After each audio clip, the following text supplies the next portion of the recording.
In this video, I'm gonna teach you how to fix earbuds low sound. It's a very easy process, so make sure to follow along. In this video, I'm gonna give you steps to troubleshoot low sound issues with your pair of earbuds. So first, check the actual earbuds. Clean them, so earwax or debris can obstruct the sound. So by using a soft brush to clean the earbud openings, you will be able to get cleaner and higher audio.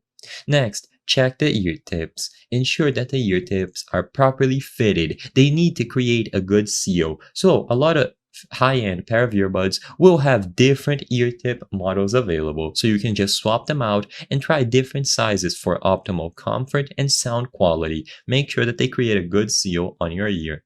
Next, verify the volume levels. This is basic, but make sure that the volume on your earbuds and the actual device is turned up. If the audio is low, of course, you will not be able to hear them. So double check that if needed. Next, test with different devices. You can isolate the problem if you connect your earbuds to a different device and you notice that the audio is working and it is delivering high quality audio.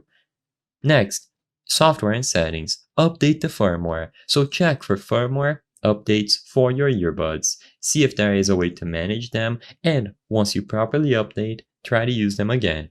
Next, check the audio settings. So on your device's audio settings, make sure that everything is configured correctly. Look for options like equalizer, sound mode, or volume normalization, and disable any audio enhancements. So some audio enhancements can affect sound quality. Temporarily disable them to see if it improves the audio. And next, if everything else fails, you can try repairing them. So forget the earbuds from your device's Bluetooth settings and then try pairing them up again to see if that works. If it still doesn't work, you might have to factory reset the earbuds to get them to work flawlessly. I hope I was able to help you on how to fix earbuds low sound. If this video helped you, please be sure to leave a like and subscribe for more very easy tips. Thank you for watching.